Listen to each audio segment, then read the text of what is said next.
하나님께서 오늘 저희에게 주시는 은총의 말씀은 신약성경 에베소서 5장 15절로부터 16절의 말씀입니다. 이 두 절의 말씀을 두 번 연속해서 읽도록 하겠습니다. 그런즉 너희가 어떻게 행할지를 자세히 주의하여 지혜 없는 자같이 하지 말고 오직 지혜 있는 자같이 하여 세월을 아끼라. 때가 악하니라. 그런즉 너희가 어떻게 행할지를 자세히 주의하여 지혜 없는 자같이 하지 말고 오직 지혜 있는 자같이 하여 세월을 아끼라. 때가 악하니라. 아멘. 저는 어제 물심양면이라고 하는 말을 크게 느꼈습니다. 기도와 물질로 지원해 주셔서 고맙습니다. 어제 예식에서 설교를 해주셨던 목사님께서 제게 이렇게 물으셨습니다. 목사님도 60대 초반쯤 보이고 목사니까 묻는데 늘 예식을 직전하시다가 혼주석에 앉으시니까 심정이 어떠세요? 그렇게 물으시는 거예요. 갑자기 질문을 받으니까 좀 우물쭈물했습니다. 그러니까 그 목사님이 이렇게 말씀하셨습니다. 세월이 참 빠르죠. 저도 딸을 결혼시켜야 할 때가 되었거든요. 그래서 그 이야기를 들으면서 이렇게 생각했습니다. 세월이 빠르다. 예. 벌써 둘째의 결혼식이니까. 그러면서 이 생각을 해봤습니다. 근데 나는 그 빠른 세월을 오늘 말씀처럼 지혜 있게 사용하였는가? 이 질문이 탁 떠오르는 거야. 과연 나는 이 빠른 세월 지혜 있게 사용했는가? 우리 이야기 이렇게 하잖아요. 세월은 나이만큼 가속이 붙는다고. 30대에는 세월이 시속 30으로 가다가 40대에는 시속 40으로, 60대에는 시속 60으로. 그 다음 이야기는 안 하겠습니다. 너무 빨리 가면. 예. 살아가면서 이 이야기가 이거 허투루한 말이 아니구나 느낄 수가 있습니다. 어르신들이 어제 오늘이 다르다라고 하는 말씀이 이런 측면이 아닐까 싶습니다. 그러므로 세월을 아껴야 하고 세월을 지혜 있게 사용해야 하겠죠. 하나님께서는 모두에게 하루 24시간 주셨습니다. 40분을 주셨고요. 86,400초의 시간을 모두에게 똑같이 주셨습니다. 그런데 모두가 동일한 훌륭한 열매를 모두가 맺는 것은 아니거든요. 그러므로 주어진 시간을 어떻게 사용하고 어떻게 아끼고 어떻게 지혜롭게 그렇게 사용하는가, 여기에 따라서 결과가 달라집니다. 그러면 어떻게 하면 시간을 참 아낄 수가 있을까? 세월을 지혜 있게 사용할 수 있을까? 그 방법이 뭘까? 오늘 여기에 초점을 맞추면서 하나님의 음성을 경청하도록 하십시다. 첫 번째, 시간을 지혜 있게 알차게 아끼며 살아갈 수 있는 방법은요, 여러분, 감사하는 것입니다. 감사하라 하나님께서 말씀하십니다. 이게 시간을 사용할 수 있는 특급 비밀입니다. 예전부터 아이들이 좋아하는 만화 영화가 있습니다. 스머프. 다 아시죠? 스머프. 만화 영화 있습니다. 스머프들은 모두가 착합니다. 스머프들이 참 착해요. 그런데 한 스머프가 있습니다. 이 스머프들은 착한데 이 녀석은 왜 이럴까요? 이 스머프의 이름이 뭔지 아십니까? 그거 어떻게 아셨어요? 투덜이 스머프입니다. 늘 투덜투덜하니까 착하긴 한데 투덜투덜하는 거예요. 비가 오면 왜 이렇게 짜증나게 비가 오는 거야? 햇빛이 나면 햇볕 때문에 뜨거워서 싫어. 누가 친절하게 대하면 쟤는 왜 저래 친절하지? 무슨 꿍꿍이가 있을 거야? 불친절하게 대하면 쟤는 너무 불친절해. 기분 나빠. 항상 투덜투덜, 불평, 불만, 왕짜증, 투덜이 스머프입니다. 투덜이 스머프는 항상 불평, 불만하면서 투덜투덜하면서 뭘 낭비합니까? 시간을 낭비합니다. 투덜투덜거리는데 그 시간을 바르게 사용할 수 있겠습니까? 불평불만 하는데 시간을 정말 알차게, 요긴하게, 창조적으로 사용할 수 있겠습니까? 투덜투덜거리는 순간부터 시간은 무질서하게 흐르기 시작합니다. 그래서 하나님께서는 우리에게 말씀하십니다. 데살로니가전서 5장 18절 읽겠습니다. 범사에 감사하라. 이것이 그리스도 예수 안에서 너희를 향하신 하나님의 뜻이니라. 예, 범사에 감사하는 것입니다. 감사하는 것이 바로 시간을 알차게 지혜롭게 사용하는 비결이죠. 우리 삶에는요, 우리가 기대하고 예상했던 것과는 다른 그러한 상황이, 환경이 닥칠 때가 많습니다. 그럴 때 우리는 어떤 반응을 해야 할까요? 불평불만할까요? 투덜투덜할까요? 예, 어느 시골 마을에 믿음이 좋다는 농부가 있었습니다. 그는 매일 아침 하나님께 기도하며 농사의 일을 시작했습니다. 그런데 어느 날 일기 예배에는 오늘 날이 맑다 그랬습니다. 한참 농사일이 바쁜 때에 이제 농사로 나갔는데 갑작스럽게 비가 많이 쏟아지는 것입니다. 밭일을 할 수가 없게 되었습니다. 이웃 농부들은 불평하며 짜증을 냈습니다. 이 바쁜 철에 이 날씨가 왜 이래? 아유 짜증나. 하루가 그냥 날아갔네. 그렇게 이야기했습니다. 하지만 이 농부는 조용히 집에 돌아오면서 비 맞으며 돌아왔겠죠. 돌아오는 가운데서도 이렇게 기도했습니다. 하나님 감사합니다.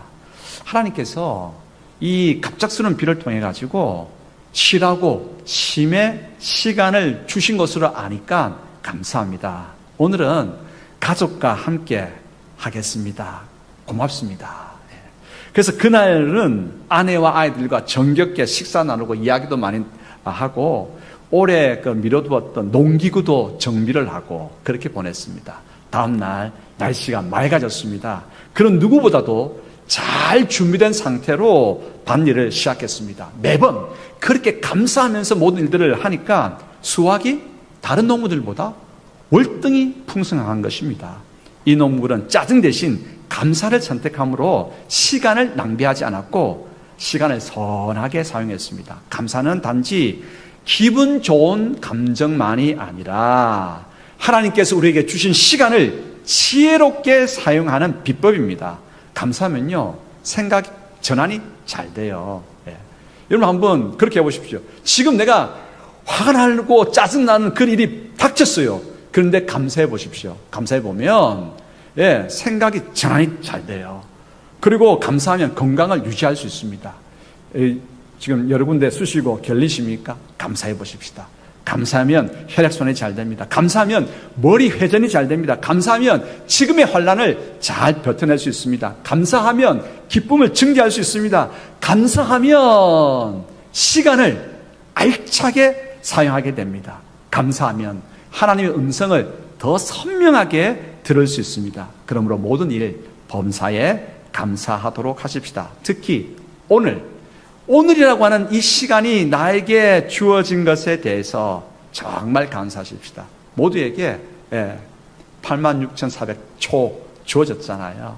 감사하십시다. 시간은 금인데, 자, 여러분들 하나님께로부터 금 같은 시간 86,400초 받으셨습니다. 옆에 있는 분들하고, 야, 은혜다.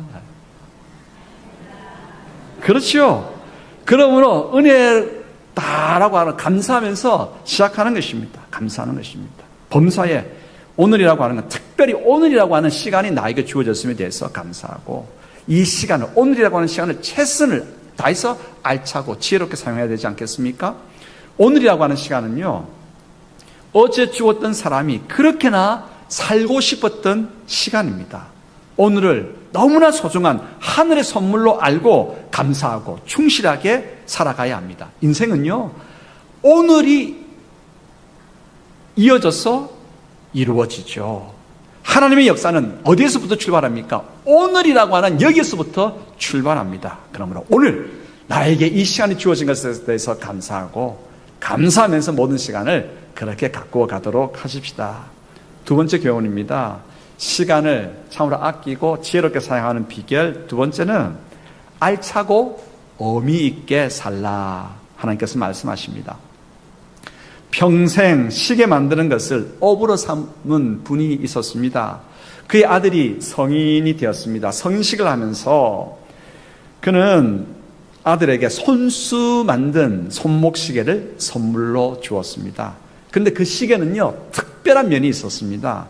시침은 동으로 만들었고요, 분침은 은으로 만들었고요. 초침은 금으로 만들었습니다. 시계를 받은 아들이 아버지에게 물었습니다. 아버지, 이렇게 만드신 까닭이 무엇입니까? 아버지가 대답합니다. 아들아, 초침은 가장 중요하기에 금으로 만들었단다. 초를 잃는 것은 모든 시간을 잃는 것과 마찬가지야. 이야기하셨습니다. 그리고 그의 아들의 손목에 시계를 채워주며 이렇게 다시 말했습니다. 초를 아끼지 않는 사람이 어떻게 시와 분을 아낄 수 있겠느냐? 세상 만사 초에 의해 결정된다고 하는 사실을 잊지 마라. 명심해라. 너도 이제 어른이 되었으니까 1초의 시간도 책임 있게 사용하는 어른이 되거라 라고 이야기했습니다. 로마의 철학자이자 정치가였던 세네카는 이렇게 이야기했습니다. 인간은 항상 시간이 모자란다고 불평하면서도 마치 시간이 무한정 있는 것처럼 행동한다라고 이야기했습니다. 제가 뜨끔했습니다. 이 글을 읽으면서 어떻게 나를 이렇게 잘 보고 오래 전에 이렇게 이야기했을까? 예. 현대인들의 모습은요, 오늘 세네카가 이야기한 것처럼 현대는 시간이 없어, 너무 바빠 라고 말하지만 가만히 우리 자신을 살펴보면 시간이 무한히 있는 것처럼 그렇게 시간을 허투루 보내고 있습니다. 죄와 연관된 직업이 아니라면 모든 직업은요, 하나님께서 우리에게 맡겨주신 거룩한 직업입니다. 그래서 성직입니다. 목사만 성직이 아닙니다. 죄와 연결되지 않는다고 한다면 모든 직업이 다 성직입니다. 그러므로 우리는 직업을 가지고 주어진 시간 동안 알차고 충실하고 의미 있게 보내야 합니다. 오늘 시간을 아끼라라고 되어 있는데요. 아끼라라고 하는 이 헬라어 단어를 보면 구속하라, 구원하라, 건져내라 라고 하는 헬라어 뜻이 있습니다. 시간을 건져내라? 시간을 구원하라? 시간을 구속하라? 무슨 말이겠습니까? 이 말은 시간을 헛되이 사용하지 말고 하나님의 뜻에 맞추어 의미 있게 사용하라는 뜻입니다. 우리가 늘 들어왔지만 시간에는 헬라어로는 두 종류가 있습니다. 크로노스와 카이로스가 있습니다. 크로노스는 한마디로 물리적인 시간입니다. 째깍째깍. 1초 다음에 2초. 2초 다음에 몇 초요? 3초. 3초 다음에 몇 초요? 4초. 그렇게 물리적으로 쭉 이어지는 시간이 크로노스입니다. 째깍거리며 지나가는 이 크로노스는 우리가 그냥 아무 일 하지 않아도 지나가는 시간입니다. 하지만 카이로스는요, 의미를 심는 시간이에요. 뭔가 뜻 있는 사건을 만드는 시간입니다. 우리에게 주어진 회사에 직분이 있다면 그 회사의 직분을 통해서 회사가 이윤을 창출할 뿐만 아니라 그 회사가 사회적 봉사의 사명을 감당하도록 그 일을, 나에게 맡겨진 일을, 회사 일을 감당하는 것, 이것이 카이로스, 의미를 심는 시간을 보내는 것입니다. 그런데 월급 날짜만 기다리며 건성으로 회사 생활을 한다면 이 사람은 무슨 시간을 보내는 것입니까? 시간만 보내는 거예요. 크로노스의 시간만 보내는 것이에요. 성도는 절대로 크로노스의 시간만을 보내서는 안 됩니다. 월급 날짜만 그냥 기다리는 건성으로 보내는 그런 사람이 되어서는 안 됩니다. 만들어야 됩니다. 회사가 제대로 기업 이윤을 창출하고 기업이 사회적인 그러한 사명을 감당할 수 있도록 내가 맡은 일을 잘 감당하는 그 일, 시간을 통해서 구현해내야 되죠. 이것이 카이로스, 의미를 심는 시간을 살아가는 것이죠. 교회 직분도 마찬가지입니다. 나에게 주어진 직분을 가지고 은혜롭고 영광 가득한 예배를 드릴 수 있도록 해야 되지 않겠습니까? 교회 주변을 생길 수 있도록 해야 되지 않겠습니까? 내가 가진 또 직분을 가지고 나라와 세상을 위해서 뜨겁게 기도하는 그 사명 감당해야 되지 않겠습니까? 이러한 일에 주어진 시간을 사용하는 것이, 의미 있게 사용하는 것이 바로 카이로스의 시간을 보내는 것입니다. 하나님께서는 오늘 우리에게 시간만 흘려보내지 마라, 아끼라고 이야기합니다. 크로노스가 아니라 카이로스의 시간을 만들어내라고, 의미를 심고 그렇게 나아가라고 말씀하십니다. 예수님께서도 시간을 흘려보내는 게으른 종을 달란트 비유를 통해서 책망하셨습니다. 꾸중들은 한 달란트 받은 종은 어떻게 했습니까? 땅에 묻어두었습니다. 아무 일도 하지 않았습니다. 그냥 세월만 보낸 것이죠. 그냥 시간이 쭉 떼깍떼깍 흘러갔습니다. 그는 시간을 충실하게 사용하지 않았고 의미 있게 사용하지 않았고 결국 주인에게 책망을 받았습니다. 그 종의 문제는 뭐였습니까? 능력이 부족한 것이 아니었습니다. 그 달란트 비유에는 그 종이 종들마다 능력이 있다 없다 말하지 않았습니다. 어떻게 그 시간을 사용했느냐는 것입니다. 능력이 부족한 것이 아니라 주어진 시간을 충실하고 의미 있게 사용했느냐 하지 않았느냐, 사용하려고 하느냐 하지 않느냐, 그 태도와 자세를 보는 것이죠. 오늘 에베소서 5장 16절에 보면 세월을 아끼라, 때가 악하니라. 그렇습니다. 세월을 아껴야 됩니다. 시간을 구속해야 됩니다. 구원해야 됩니다. 건져내야 됩니다. 알차고 충실하고 의미 있게 시간을 보내는, 시간을 구속하는 우리 모두가 되기를 축복합니다. 세 번째로, 시간을 지혜롭게 보내기 위해서는 하나님과 가깝게 살아가야 합니다. 하나님과 가깝게. 야고보서 4장 8절 앞부분 읽겠습니다. 하나님을 가까이 하라. 그리하면 너희를 가까이 하시리라. 아멘. 아멘. 세상 일에도 다 의미가 있죠. 의미가 있는 세상이라도 우리는 충실해야 됩니다. 성도이기 때문에 더 충실해야 되고 하나님과 함께하는 일에도 충실해야 합니다. 그런데 다른 일에는 열성인데 하나님과 함께하는 시간이 없다라고 한다면 우리에게는 문제가 있는 것이죠. 하나님과 가까이 살아가는 것, 이것이 모든 시간을 알차고 지혜롭게 사용하는 비결입니다. 여러분 꼭 명심하십시오.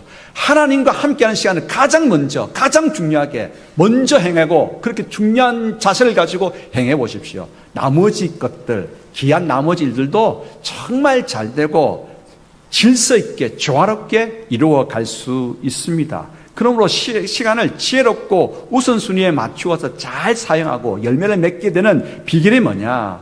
하나님과 가까이 하는 이 시간을 가장 중요하게 여기는 것입니다.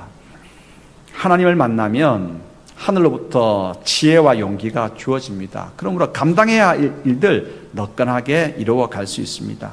하나님과 그러면 가까이 하기 위해서는 어떻게 해야 될까요? 우리 잘 알고 있습니다. 오늘 지금 여기에 우리가 있는 것처럼 하나님을 영과 진리로 예배해야 됩니다. 하나님께 전심으로 기도해야 합니다. 하나님을 온 마음을 다해서 찬양해야 합니다. 하나님의 말씀을 읽고 묵상하고 받은 교훈을 실천해야 합니다. 그리고 삼위 하나님을 이웃들에게 전해야 되죠. 하나님의 은혜를, 예수님의 사랑을, 성령님의 교통을 전해야 합니다. 여러분 하나님께 가까이 가십시오. 하나님과 언제나 가까이 하려고 시간을 거기에 투자하시고 그 일부터 먼저 하십시오. 그러면 나머지 것들을 잘 감당할 수 있는 은혜와 능력이 그리고 기회가 주어지기 시작합니다. 가까이 하면요, 가까이 하는 것이 정들게 마련입니다. 여러분 필기할 때 쓰는 필기구가 따로 있습니까? 저한테는 따로 있습니다. 설교 준비할 때 쓰는 만년필이 따로 있어요. 정이 들었어요. 제가 청년 때 저를 지도해 주셨던 분이 저한테 선물해 주셨던 만년필인데 지금도 만년필이잖아요. 만년 동안 쓰니까 만년필이거든요. 지금도 쓰고 있어요. 정이 들었어요. 설교할 때면 이 만년필 안 잡으면 설교가 안 될 정도로 정이 들었어요. 가까이 하니까 정들더라고요. 예, 가까이 하니까 정들 뿐만 아니라 이 만년필을 저에게 주시면서 제대로 신앙생활하고 제대로 설교 읽어가지고 설교 준비하라고 하셨던 그 은사 목사님의 마음이 확 와닿는데 너무 감사한 것이죠. 여러분 가까이 해야 정이 들고 싹이 틉니다. 정은 멀리 있는 사람에게 생기지 않습니다. 가까이 있는 사람에게 생깁니다. 고운 정뿐만 아니라 미운 정도 늘 가까이 하는 사람에게 생겨요. 자, 옆에 있는 분들하고 이렇게 한번 인사하십시다. 우리 미운 정, 고운 정 다 들었지? 네. 제가 여러분들에게 이야기하겠습니다. 여러분 그렇게 고백한 여러분들은 누구신지 아십니까? 여러분들 관계가 어떤지 아십니까? 여러분들은 가까운 사이입니다. 가까운 사이이기 때문에 고운 정도 들고 가깝기 때문에 미운 정도 드는 겁니다. 그렇잖아요. 예. 그래서 함께하는 시간, 이 시간이 너무 중요합니다. 그에 대해서 생각하고 그에 대해서 이야기하는 시간이 있어야 됩니다. 하나님을 가까이 할 때 내 성품이 하나님을 점점 닮아가서 내 모난 내 성격이 다듬어지고 깊어지고 그윽해집니다. 그래서 나의 모난 성격 때문에 잃어버리는 시간을 잃지 않게 되는 것이죠. 그리고 또 하나님을 가까이 하면 전능하신 하나님을 알아갑니다. 그래서 담대한 용기가 생깁니다. 전능하신 하나님께서 나를 도우시니 적들이 내게 어찌하랴. 이런 담대한 마음이 생기죠. 그래서 내가 만난 일들, 환경이 두려워서 도망가는 시간이 없게 됩니다. 하나님을 또 가까이 하게 되면 내가 만나서 처리해야 할 일들 지혜롭게 너끈하게 처리하게 됩니다. 왜냐하면 하나님께서 하나님 가까이 하기 때문에 하늘의 지혜와 지식과 능력을 주시기 때문이죠. 주어진 일들 처리하지 못해서 능력이 없으면 주어진 일도 어떻게 할까? 안절부절 할 수밖에 없죠. 그러면서 시간을 잃어버리게 되는 것이죠. 그러므로 하나님을 가까이 하는 것이 시간을 가장 지혜 있게 보내는 것이고 아끼는 것입니다. 시간을 구속하는 것입니다. 마무리하면서 이야기 하나를 들려드리겠습니다. 오래전 한 20년도 더 되었겠죠. 한 남자가 유학을 가게 되었습니다. 그런데 사랑하는 아가씨가 있었습니다. 그 아가씨를 두고 유학을 떠났습니다. 지금 같으면 핸드폰 있으면 외국에 있는 사람과 마음껏 카톡으로 화상 전화할 수 있지 않습니까? 참 세상이 좋아졌습니다. 그러나 그때는 국제전화 간단하게 하더라도 어떻게 됩니까? 그 얼마나 많은 비용이 뚝뚝뚝뚝 떨어지는데 동전이 유학생 짧게 국제전화 한 통 하게 되면 유학생 한 달 점심식 때 다 사라지고 맙니다. 그래서 그 비용 아끼려고 일단 돈이 없으니까 편지를 썼습니다. 매주 한 통씩 오랫동안 한 주 또 한 주 오랫동안 편지를 썼습니다. 여러분들에게 질문을 드리겠습니다. 그런데 유학생이 남겨두고 간 이 아가씨는 누구랑 결혼했겠습니까? 우체부 총각이랑 결혼했습니다. 무슨 말씀인지 아시겠죠? 다들 웃으시니까 뜻을 이미 알고 계시다고 했기 때문에 해석은 하지 않겠습니다. 자주 만나야 얼굴이 익습니다. 그렇지 않아요? 자주 만나야 미소 한번 보내는 것이 이제는 자연스럽게 미소가 오고 갑니다. 자주 만나야 그 시간이 쌓여서 정이 듭니다. 미운 정 고운 정 드는 거죠. 그러다가 연을 맺고 살아가는 것입니다. 하나님을 가까이 하는 것, 하늘의 은총을 공급받는 비결이고 시간을 아끼고 구원하고 의미 있고 지혜 있게 사용하는 척경입니다. 오늘부터 이 순간부터 하나님을 가까이 하는 일을 가장 먼저 하십시다. 그러면 시간이 없다? 아닙니다. 시간 넉넉합니다. 하나님과 함께하는 시간을 통해서 지혜 얻고 능력 얻어서 내가 감당해야 할 모든 일들을 정말 너끈하게 은총 가운데서 이루어가게 될 것입니다. 시간을 선용하고 구속하고 시간을 아끼고 지혜롭게 살아가는 여러분 모두가 되기를 축복합니다. 기도하겠습니다. 아버지 하나님 감사합니다. 시간을 아끼라, 지혜롭게 사용하라, 때가 악하니라 말씀하시는데 그렇습니다. 시간을 아끼고 싶습니다. 성령 하나님 감동하여 주셔서 시간을 아낄 수 있도록 주님 다짐합니다. 감사하겠습니다. 충실하고 의미 있게 카이로스의 시간을 보내겠습니다. 성령님 도와주시옵소서. 주님, 하나님과 가까이 하려고 하는 시간 가장 먼저 제 삶 가운데 두겠습니다. 그래서 시간을 참으로 지혜롭게 보내는 하나님의 백성이 되고 그래서 세상 가운데에 하나님의 영광을 환하게 빛나게 하는 그러한 하나님의 일꾼들이 다 되어줄 수 있도록 도와주시옵소서. 예수 그리스도 이름으로 기도드리옵나이다. 아멘.